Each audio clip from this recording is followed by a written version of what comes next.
ഇതിപ്പോൾ എന്തിൻട്രോ എന്നിട്ട് കാണിക്കുന്നതോ കുക്കിങ്ങും. അപ്പോൾ നമ്മൾ ഇന്നൊരു സിനിമ കാണാൻ പോവുകയാണ്. സിനിമയുടെ പേര് സൂഫിയും സുജാതയും. പോപ്കോണും കപ്പലണ്ടിയും ഒക്കെ ഉണ്ടാക്കി ഒരു സിനിമ സെറ്റപ്പ് തന്നെ ഉണ്ടാക്കിയിട്ടാട്ടോ നമ്മളിന്ന് കാണാൻ പോകുന്നത്. നമുക്കിപ്പോൾ തിയേറ്ററിൽ പോകാനും സിനിമ കാണാനും ഒന്നും പറ്റുന്നില്ല. അപ്പം അതുകൊണ്ട് തന്നെ ഇപ്പോഴുള്ള ഏക ആശ്രയം എന്ന് പറയുന്നത് ഓൺലൈൻ പ്ലാറ്റ്ഫോമുകളാണ്. ആമസോൺ പ്രൈമും നെറ്റ്ഫ്ലിക്സും ഹോട്ട്സ്റ്റാറൊക്കെയാണ്. അപ്പോൾ അത് ആമസോൺ പ്രൈമിൽ സൂഫിയും സുജാതയും റിലീസായിട്ടുണ്ട്. അപ്പോൾ കാണാത്തവരൊന്ന് പോയി കാണുക. അപ്പം ഞാനിവിടെ കാരമൽ പോപ്കോൺ ഉണ്ടാക്കുകയാണ്. ഇത് പഞ്ചസാര ഉപയോഗിച്ചല്ല കേട്ടോ, നമ്മുടെ ശർക്കരപ്പാനി യൂസ് ചെയ്തിട്ടാണ്. ഇത് 2-3 തരത്തിൽ ഉണ്ടാക്കാം. ഇപ്പം ഞാനിത് നേരിട്ട് ഓയിലിലേക്ക് ശർക്കരപ്പാനി ഒഴിച്ച് പോപ്കോൺ ഇട്ടിട്ട് പൊട്ടിച്ചെടുക്കുകയാണ് ചെയ്തത്. അല്ലെങ്കിൽ നിങ്ങൾക്ക് പോപ്കോൺ പൊട്ടിച്ചിട്ട് നല്ല തിക്കായിട്ടുള്ള ശർക്കരപ്പാനിയിലിട്ട് നന്നായി ഇളക്കിയെടുത്താലും മതി. ഇപ്പം ഞാനിത് കുക്കറിലാണ് ഉണ്ടാക്കുന്നത്. കുക്കറിൽ ഉണ്ടാക്കിയാൽ വളരെ എളുപ്പമാണ്. അടച്ച് വെച്ച് കഴിഞ്ഞാൽ ഒരു 3 മിനിറ്റ് 4 മിനിറ്റ് ആകുമ്പോഴേക്കും അത് ഫുള്ള് പൊട്ടിയിട്ടുണ്ടാവും.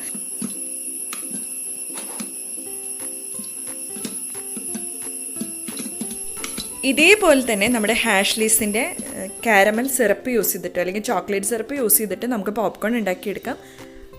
ശർക്കരപ്പാനി ഒഴിക്കുന്ന പോലെ തന്നെ ഓയിലിൽ ചോക്ലേറ്റ് സിറപ്പ് ഒഴിച്ചിട്ട് അതിലേക്ക് പോപ്കോൺ ഇട്ടിട്ട് പൊട്ടിച്ചെടുത്താൽ മതി. രണ്ടിൻ്റെയും റെസിപ്പി ഞാൻ താഴെ ഡിസ്ക്രിപ്ഷൻ ബോക്സിൽ മെൻഷൻ ചെയ്യാം. അടുത്തതായിട്ട് നമ്മുടെ കപ്പലണ്ടി കൂടി വറുത്തെടുത്തു. അപ്പോൾ തിയേറ്ററിൽ ഇൻ്റർവെല്ലാകുമ്പോൾ ഒരു പൊതി കപ്പലണ്ടി കഴിച്ചു കൊണ്ടുവരാൻ ആർക്കും ഇഷ്ടമില്ലാത്ത അതിരുന്നൊന്ന് കുറച്ചുകൊണ്ട് ബാക്കിയുള്ള സിനിമ കാണുമ്പോൾ ഒരു പ്രത്യേക രസമാണ്. അപ്പോൾ അതിന് ഫീല് കിട്ടാൻ ദാ ഇവിടെ കുമ്പിളൊക്കെ കുത്തുന്നുണ്ട് കപ്പലണ്ടി ഇടാൻ വേണ്ടിയിട്ട്. സിനിമ കാണുന്നത് ഒരുപാട് ഇഷ്ടമുള്ള കാര്യമാണ്. അപ്പോൾ ആ സിനിമ കാണുന്ന അന്തരീക്ഷമൊക്കെ ഒന്ന് സൂപ്പറാണെങ്കിലോ ആ ഇരിക്കുന്ന സ്ഥലവും ഒക്കെ ഓരോരുത്തർക്കും ഓരോ ഇഷ്ടം കേട്ടോ. ചിലർക്ക് ഒറ്റയ്ക്ക് ഇരുന്ന് സിനിമ കാണുന്നതായിരിക്കും ഇഷ്ടം. മറ്റു ചിലർക്ക് ഒരുപാട് പേരുടെ കൂടെ ഇരുന്ന് കയ്യൊക്കെ അടിച്ച് അങ്ങനെ സിനിമ കാണുന്നതായിരിക്കും. മറ്റു ചിലർക്ക് AC റൂമിലിരുന്ന് ഒരു കോസ്നെസ്സിലിരുന്ന് സിനിമ കാണുന്നതായിരിക്കും ഇഷ്ടം. അപ്പം ഞങ്ങൾ വിചാരിച്ചു ഇന്നൊരു വെറൈറ്റിക്ക് ഹാളിൽ ഇതുപോലെ മെത്തയൊക്കെ വിരിച്ച് തലോണയൊക്കെ ഇട്ട് അങ്ങനെ സിനിമ കാണാമെന്ന്. അപ്പോൾ ഇവിടുത്തെ TV അങ്ങനെ ആരും കാണാറില്ല. ഡാഡിയും മമ്മിയൊന്നും സിനിമയൊന്നും കാണാറില്ല. അപ്പോൾ ഞങ്ങൾ ലാപ്ടോപ്പിൽ തന്നെയാണ് സെറ്റ് ചെയ്തത്.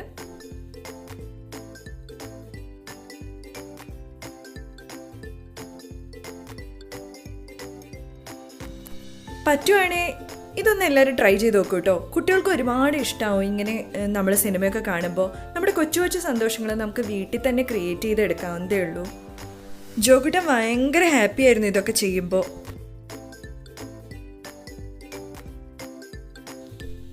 അപ്പോൾ ഇതാ നമ്മുടെ തിയേറ്റർ റെഡി ആയിരിക്കുകയാണ്.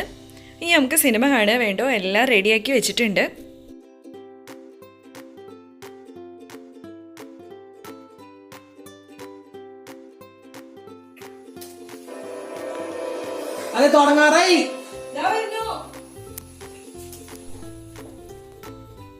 അങ്ങനെ ഞങ്ങൾ ഇന്ന് ആസ്വദിച്ച് സിനിമ കണ്ടു. നമ്മുടെ തിയേറ്ററിലൊക്കെ ഇരുന്ന് പോപ്കോണൊക്കെ കുറച്ച് സിനിമ കാണുന്നൊരു പ്രതീതി ഉണ്ടായിരുന്നു.